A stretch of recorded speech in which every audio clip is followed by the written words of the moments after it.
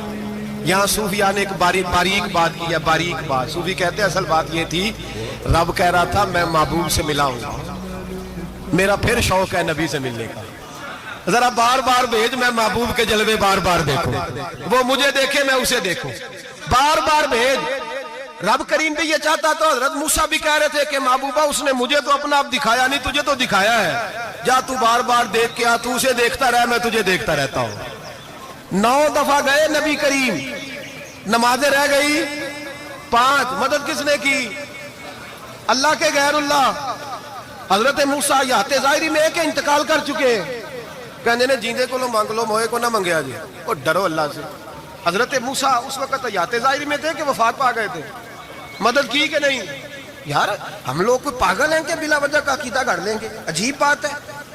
ہمارا موقف یہ ہے کہ نبی کریم سید عالم علیہ السلام کی قبر پہ جا کے تو سلام کہے، حضور کو یاد رہتا ہے، اور نبی پاک تیرا سلام نوٹ کرتے ہیں، اور قیامت کے دن تیری مدد اصل کس کی ہے؟ اللہ کی۔ اصل مدد کس کی؟ پیسے کون دیتا ہے؟ تو اگر کوئی فیکٹری پہ مزدوری کر کے مالک سے لے لے تو مسلمان رہا کے کافر ہو گیا، عجیب چکر ہے۔ خدا کے بندو، مدد کس کی؟ حضرت موسیٰ کو کھڑا کس نے کیا؟ ان کے دل میں بات کس نے ڈالی؟ ان کو پیغام کس نے دیا؟ نمازیں معاف کس نے کی؟ چھٹی کس نے دی؟ تو مدد کس کی ہوئی؟ عقیدے کو سمجھیں، عقیدے کو سمجھیں۔ میرے رسول کریم سید عالم علیہ السلام کے غلام سیدھے در رسول پہ جاتے تھے، کوئی مسئلہ بن جاتا تو سیدھا حضور کے۔ پڑھیے مصنف ابن ابی شیبہ، حضرت بلال بن حارث مزنی کہتے ہیں بارش نہیں ہوتی تھی، میں در رسول پہ چلا گیا، میں نے جا کے کہا محبوبہ بارش نہیں ہوتی، مہربانی فرما۔ کہتے ہیں حضور میری خواب میں آئے، کہا جا عمر کو جا کے میرا سلام کہہ دے، اور اسے کہنا بارش جلدی ہو جائے گی۔ حضرت بلال بن حارث کہتے ہیں جناب عمر کو مصطفیٰ کا سلام دیا، ابھی لفظ بھی پورے ادا نہیں ہوئے تھے، رب کریم نے بارش عطا کر دی۔ عقائد اور نظریات کو سمجھیں، غور کریں، عقیدہ مضبوط رکھیں۔ اے شہنشاہ مدینہ الصلاۃ والسلام، زینت عرش معلی الصلاۃ والسلام، رب حبلی امتی کہتے ہوئے پیدا ہوئے، حق نے فرمایا کہ بخشا الصلاۃ والسلام، اور میں وہ سنی ہوں جمیل قادری مرنے کے بعد میرا لاشا بھی کہے گا الصلاۃ والسلام، میرا لاشا بھی کہے گا الصلاۃ والسلام۔ رسول کریم سید عالم صلی اللہ علیہ وسلم کے ساتھ ہمارا ایمان کا رشتہ ہے، ہمارا، اور قسم اللہ کی عزت کی، بخاری مسلم میں حضرت انس بن مالک کا عقیدہ ہے۔ حضرت انس بن مالک فرماتے ہیں لوگ نمازوں کا حساب کریں گے قیامت کے دن، لوگ زکاتوں کا حساب کریں گے، لوگ حج اکٹھے کریں گے، صدقے اکٹھے کریں گے۔ جناب انس فرماتے ہیں میں تو قیامت کے دن اپنے رسول کو تلاش کروں گا، میں نبی پاک کو تلاش۔ بخاری مسلم ہے، یا رسول اللہ کہاں ڈھونڈوں؟ فرمایا جا حوض کوثر پہ، نہیں تو پل صراط پہ، نہیں تو میزان عمل پہ۔ فرمایا میں تو میزان محشر میں حضور کو ڈھونڈوں گا، ہر نظر کانپ اٹھے گی محشر کے دن، خوف سے ہر کلیجہ دہل جائے گا، اوڑھ کر کالی کملی وہ آ جائیں گے، سارے محشر کا نقشہ بدل جائے گا۔ کہ نوح علیہ السلام نے جب اپنی قوم کو توحید کی دعوت دی اور انکار پر عذاب الہی سے ڈرایا تو قوم کے سرداروں نے ان سے کہا، بھلا کیا کہا؟ کہنے لگے آپ تو ہم جیسے بشر ہیں، تو ہماری طرح ہی ہیں آپ، اور آپ کے پیروکار پسماندہ یعنی غریب لوگ ہیں اور کم عقل لوگ ہیں، ہماری رائے میں آپ کو معاذ اللہ ہم پر کوئی فضیلت حاصل نہیں، بلکہ معاذ اللہ ثم معاذ اللہ۔ کہنے لگے آپ تو جھوٹے ہیں، اللہ کے نبی کو کہہ رہے ہیں معاذ اللہ، استغفر اللہ۔ نوح علیہ السلام نے جواب دیا کہ میں اپنے رب کی جانب سے واضح دلیل رکھتا ہوں اور اس نے مجھے رحمت سے نوازا ہے، لیکن تم میرے مقام کو سمجھنے کی صلاحیت نہیں رکھتے، تم اتنی صلاحیت رکھتے نہیں ہو۔ اور پھر ارشاد فرمایا کہ میں تم سے دعوت حق کے صلے میں کسی اجر کا طلبگار نہیں ہوں، اور نہ ہی میں اہل ایمان کو اپنے پاس سے دھتکارنے والا ہوں، اور میں نے یہ دعویٰ بھی نہیں کیا کہ میرے پاس اللہ کے خزانے ہیں، اور نہ میں از خود غیب جاننے والا ہوں، اور نہ ہی میں یہ کہتا ہوں کہ میں فرشتہ ہوں، نہ میں یہ کہتا ہوں کہ جن لوگوں کو تم اپنی نظروں میں حقیر جانتے ہو اللہ انہیں خیر سے نہیں نوازے گا۔ فرمایا یہ ٹھیک ہے کہ اللہ بشروں میں سے رسول بناتا ہے، پر جسے بناتا ہے پھر اسے بڑی شانیں عطا فرماتا ہے۔ پہلے دن سے انسان کا یہ مسئلہ ہے، پہلے دن سے انسان کا یہ مسئلہ ہے کہ وہ کہتا ہے میں انسان سے ہدایت حاصل کروں، لیکن رب نے بھی قانون بنایا ہے کہ اللہ تبارک و تعالیٰ بندے پر ہی وحی فرماتا ہے۔ فرشتوں اور جنوں کو اللہ نے اس منصب کے لیے منتخب نہیں فرمایا۔ قوم نوح نے کہا کہ آپ نے ہم سے بہت بحث کی معاذ اللہ، پس جس عذاب سے آپ ہمیں ڈرا رہے ہیں وہ لے آئیے۔ تو نوح علیہ السلام نے کہا کہ اللہ چاہے گا تو تم پر عذاب بھی آ جائے گا۔ آیت نمبر 37 سے 47 میں بتایا کہ اللہ تعالیٰ کی طرف سے نوح علیہ السلام کو حکم ہوا کہ ہماری نگرانی میں اور ہماری وحی کے مطابق آپ کشتی بنائیے، اور ظالموں کے بارے میں ہم سے کوئی بات نہ کریں۔ حضرت نوح کی خواہش تھی کہ یا اللہ انہیں بھی معاف کر دیں، فرمایا یہ ظالم ہے تو میرے نبی ان کے بارے میں مجھ سے کوئی بات نہ کریں، وہ ضرور غرق ہو جائیں گے۔ پھر وہ کشتی بنانے لگے، اور جب ان کی قوم کے سردار ان کے پاس سے گزرتے تو ان کا مذاق اڑاتے۔ یہ آپ کیا کر رہے ہیں؟ آج بھی وزیر مشیر بڑے بڑے لوگ اللہ ماشاءاللہ دینداروں کا مذاق اڑاتے نہیں؟ اڑاتے ہیں کہ نہیں اڑاتے مذاق؟ یہ کن کا طریقہ ہے؟ یہ تو قرآن مجید کہہ رہا ہے کہ حضرت نوح کی قوم جو کافر تھی ان کا طریقہ ہے اہل ایمان کا مذاق اڑانا۔ تو وہ مذاق اڑانے لگے۔ نوح علیہ السلام نے کہا کہ وہ وقت آنے والا ہے کہ جب تمہارا مذاق اڑایا جائے گا اور تمہیں پتہ چل جائے گا کہ رسوا کن عذاب کس پر آئے گا۔ اللہ تعالیٰ نے فرمایا جب ہمارا حکم عذاب آ پہنچا اور تندور ابلنے لگا، تندور سے آگ نکلا کرتی ہے، پانی نہیں نکلا کرتا، اور نوح علیہ السلام کی قوم پر جب عذاب آیا تو پانی تندور سے نکلا، تندور سے اللہ نے پانی نکالا، جہاں سے پانی نکلا نہیں کرتا، تندور ابلنے لگا۔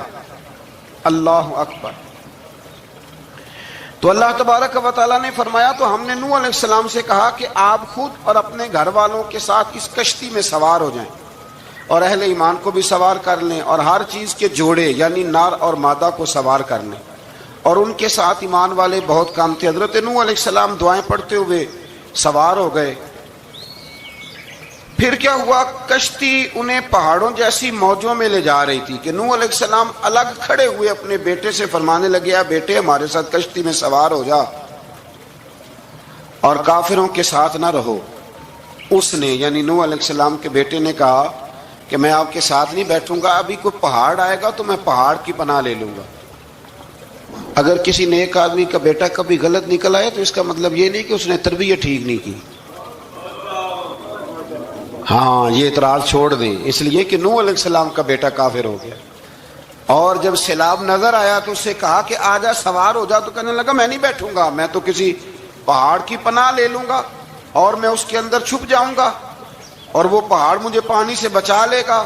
نوح علیہ السلام نے کہا آج اللہ کے حکم کے سوا کوئی بچانے والا نہیں ہے سوائے اس کے جس پر اللہ رحم فرمائے۔ پھر ان دونوں کے درمیان موج حائل ہو گئی، ایسے ایک موج اٹھی اور حضرت نوح کا بیٹا ڈوب گیا۔ اور جب حضرت نوح کا بیٹا ڈوبا اللہ کی طرف سے حکم ہوا اے زمین اپنا پانی نگل لے، اے آسمان تھم جا، پانی خوش ہو گیا، اللہ کا فیصلہ نافذ ہو گیا اور کشتی کوہ جودی پر ٹھہر گئی۔ نوح علیہ السلام نے اللہ سے التجا کی کہ میرے پروردگار میرا بیٹا اور میرے اہل سے ہے اور تیرا وعدہ سچا ہے کہ تم میرے اہل کو بچا لے گا۔ اللہ نے فرمایا نوح وہ آپ کے اہل میں سے ہے ہی نہیں، وہ آپ کے اہل میں سے ہے ہی نہیں۔ اہل میں سے وہ ہوگا جو آپ کے طریقے پہ چلے گا، جو طریقے پہ نہ چلے وہ نسل میں سے ہے ہی نہیں، وہ ختم ہو گئی بات۔ اللہ اکبر۔ اس کے اعمال ٹھیک نہیں، جس بات کی حقیقت کا آپ کو معلوم نہ ہو اس کے بارے میں سوال نہ کریں۔ تو نوح علیہ السلام نے اللہ تعالیٰ سے اپنی اس اجتہادی خطا پر مغفرت اور رحم کی دعا کی۔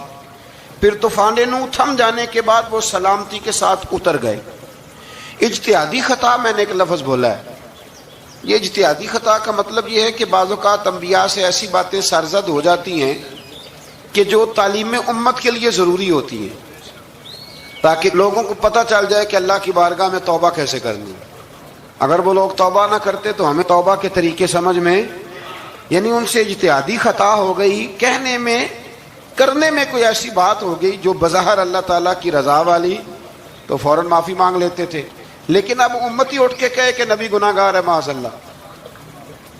حضرت آدم نے دعا مانگی تھی نا، ربنا ظلمنا انفسنا، اے اللہ ہم نے اپنی جانوں پر ظلم کیا۔ انہوں نے کہا تھا تو اگر کوئی بندہ حضرت آدم کو ظالم کہے گا تو کافر ہو جائے گا، تو اگر وہ کہے کہ وہ تو خود کہہ رہے ہیں، ایک بندہ اڑ جاتا ہے کہتے ہیں جو خود کہہ رہے ربنا ظلمنا، تو خدا کے بندے وہ اللہ کے نبی ہیں، وہ رب سے کہہ رہے ہیں، وہ عاجزی کے طور پر کہہ رہے ہیں۔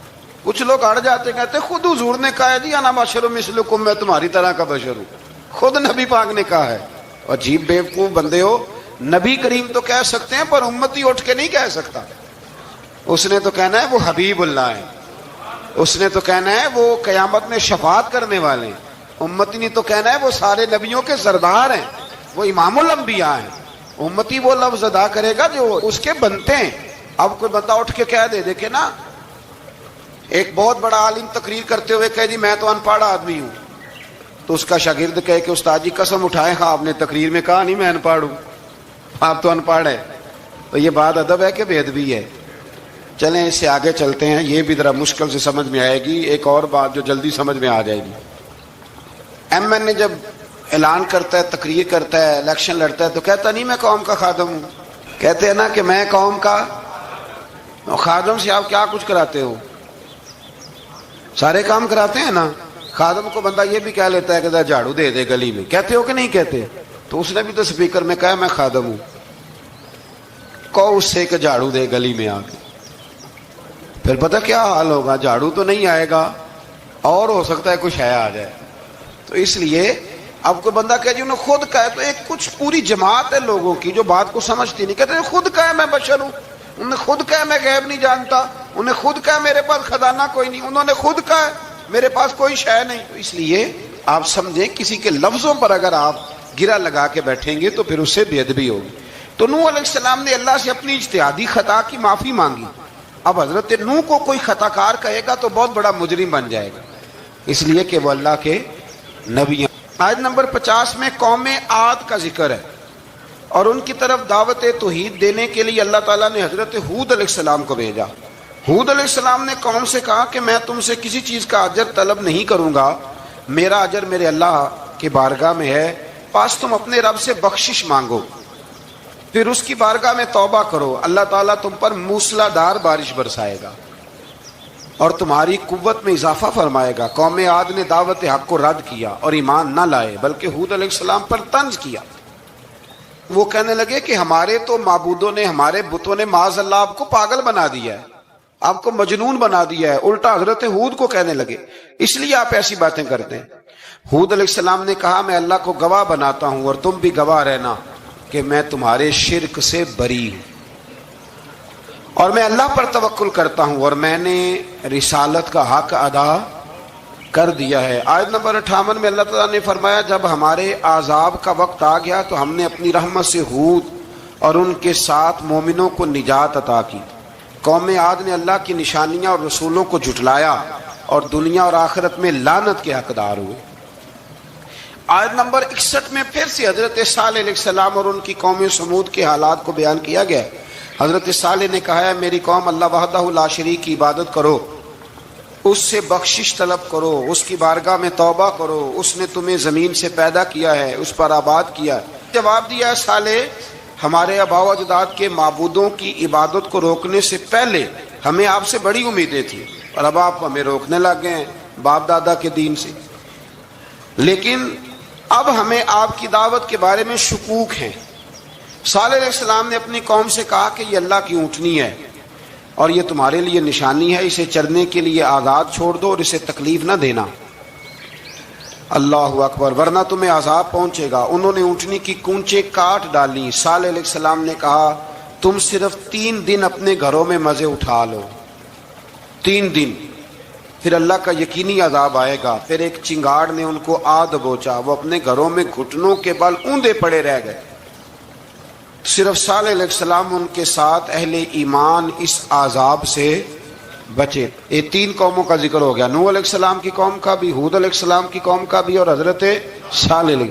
آگے اللہ تبارک و تعالیٰ نے آیت نمبر 69 میں اس بات کا بیان فرمایا کہ حضرت ابراہیم علیہ السلام کے پاس فرشتے بشری شکل میں آئے، انسانی شکل میں. انہوں نے اجنبی مہمانوں کے لیے بچڑے کا بھونا ہوا گوشت تیار کرایا. آپ یقین کریں کچھ باتیں لوگ ایسی بیان کرتے ہیں کہ جن کو نہ سن کے بندے کا دل کرتا ہے کہ اس بندے کو بتائیں کہ یار یہاں تو دین سارا پڑھ. ایک صاحب مجھے کہنے لگے جی میں ایک پیر صاحب کے پاس گیا تھا تو بڑی مرغن غذائیں تھیں، انہوں نے میری بڑی خدمت کی پر مجھے نہیں اچھا لگا، پیروں کو چاہیے سادی روٹی رکھیں. میں کہ تو پیراں واسطے لسٹ بنا خاں انہوں نے کس طرح کا ہونا چاہیے. یہ بہت بڑی مصیبت ہے. اگر آپ سادہ کھانا کھلا دیں تب بھی اعتراض ہے، اچھا کھلا دیں کہنے رولا ہے کوئی پیر چوکھے مالدار میں، دونوں طرف سے مسئلہ. تو کہنے لگا جی نہیں پیروں کا کیا کام ہے، وہ کڑائیاں اور وہ سارے. تو پھر میں نے انہیں کہا کہ آپ اس طرح کریں گھر جا کے نا تو 12ویں سپارے کی تلاوت کریں. حضرت ابراہیم نے اپنے مہمانوں کے لیے بھونا ہوا کھانا تیار فرمایا تھا. تو آپ کیا کہیں گے کہ حضرت ابراہیم درویش نہیں تھے؟ عجیب بات ہے بھائی، آپ ہر بات میں اڑ جاتے ہیں. دین ہم نے وہ لینا ہے جو اللہ کا قرآن ہمیں دیتا ہے اور رسول اللہ کی حدیث ہمیں دیتی ہے. جب انہوں نے دیکھا کہ مہمان کھانے کی طرف ہاتھ نہیں بڑھا رہے تو ان کو ڈر محسوس ہوا. حضرت ابراہیم کو فرشتوں نے کہا کہ ہمیں قوم لوط علیہ السلام کے عذاب کے لیے بھیجا گیا ہے. حضرت ابراہیم کی بیوی کھڑی تھی، اس پر وہ مسکرائیں تو فرشتوں نے اللہ کی طرف سے انہیں حضرت اسحاق علیہ السلام اور اس کے بعد حضرت یعقوب علیہ السلام کی بشارت عطا. اسحاق علیہ السلام حضرت ابراہیم کے بیٹے ہیں اور یعقوب علیہ السلام پوتے ہیں، اور یعقوب علیہ السلام کے بیٹے یوسف علیہ السلام. ہاں اللہ اگر چاہے تو 7 نسلوں میں نبوت رکھ دیتا ہے اگر اس کی منشا ہو. تو حضرت یعقوب کی بشارت دی. انہوں نے حیرت سے کہا کہ ہم دونوں میاں بیوی تو بوڑھے ہیں، اس عمر میں اولاد کیسے ہوگی؟ تو فرشتوں نے جواب دیا اے ابراہیم کے گھر والو، تم پر اللہ کی رحمتیں اور برکتیں ہوں. اللہ کی قدرت پر تمہیں کیوں تعجب ہے؟ اللہ فرماتا ہے کہ بیٹے کی بشارت سن کر ابراہیم کا خوف دور ہو گیا اور پھر وہ قوم لوط کے بارے میں گفتگو کرنے لگے. ابراہیم بہت بردبار، اللہ سے آہوزاری کرنے والے اور اس کی طرف رجوع کرنے والے تھے. اللہ تعالیٰ نے حضرت ابراہیم علیہ السلام کو فرمایا اے ابراہیم اس گزارش سے آپ گریزاں رہیں، اس کا یقینی فیصلہ ہو چکا ہے اور ان پر نہ ٹلنے والا عذاب نازل ہو کے رہے گا. وہ کیا گناہ کرتے تھے؟ لوط علیہ السلام کی قوم میں میں نے بتایا تھا مرد مردوں سے بدفعلی کرتے. تو حضرت ابراہیم نے بھی عرض کی، بار بار گزارش کی، بحث کی کہ اللہ مہربانی فرما ان کا عذاب. آپ دیکھیں نبیوں کے حوصلے کتنے بڑے ہیں. قومیں تنگ کرتی ہیں اور طرح طرح کی باتیں کرتی ہیں اور پیغمبر پھر بھی کہتے ہیں یا اللہ مہربانی فرما، اے اللہ ان سے عذاب. آیت نمبر 77 میں حضرت لوط علیہ السلام کی قوم کی بدعمالیوں اور لوط علیہ السلام کے اپنی قوم کو بدعمالیوں کے باعث فرشتوں کی آمد، قوم کے بدعمال لوگوں کے دوڑ کر آنے اور حضرت لوط کو ان کے سمجھانے اور ان کے انکار پر مضطرب ہونے کا ذکر ہے، جس پر فرشتوں نے حضرت لوط کو تسلی دی کہ آپ فکر نہ کریں، ہم آپ کے رب کے فرشتے ہیں، یہ آپ اور ہم تک نہیں پہنچ سکیں گے. آپ رات کے آخری حصے میں قوم کی طرف توجہ کیے بغیر ہجرت فرما لیں، اس لیے کہ صبح کے وقت ان پر عذاب آئے گا.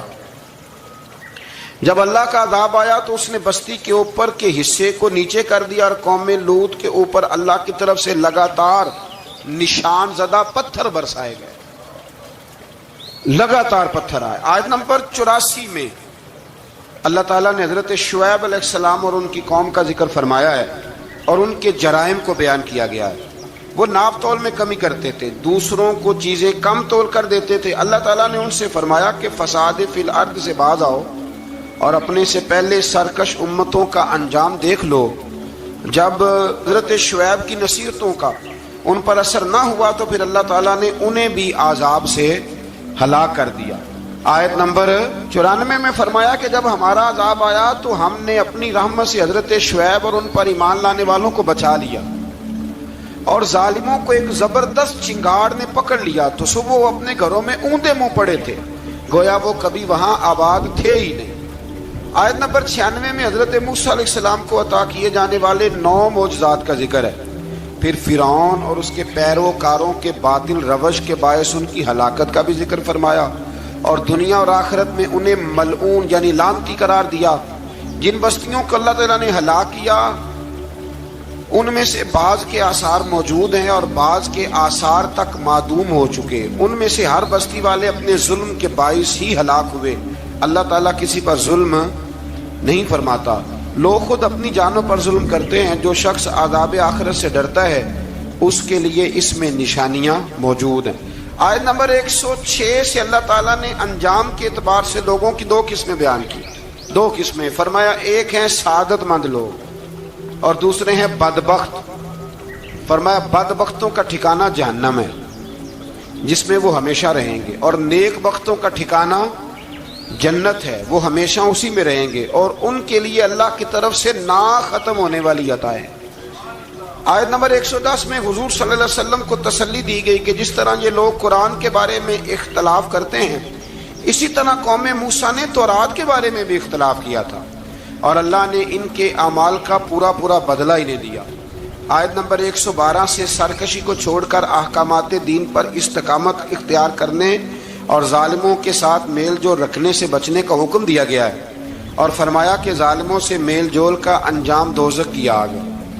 ہم لوگ شکوہ کرتے ہیں، کسی حکومت کو بنے ہوئے 6 مہینے گزرتے ہیں تو شکوہ شروع ہو جاتا ہے، حالانکہ وہ خود تو نہیں بنتے، ان کو کوئی بنانے والا ہے۔ تو ظالم کا جو مددگار ہوتا ہے وہ بھی ظالم ہوتا ہے، اس لیے احتیاط کریں۔ اور یہ صرف سیاستدانوں کی بات نہیں، دنیا کے ہر معاملے میں آپ غور کریں کہ آپ کسی ظالم کے مددگار تو نہیں۔ اللہ تعالی ہمیں حق پر استقامت عطا فرمائے۔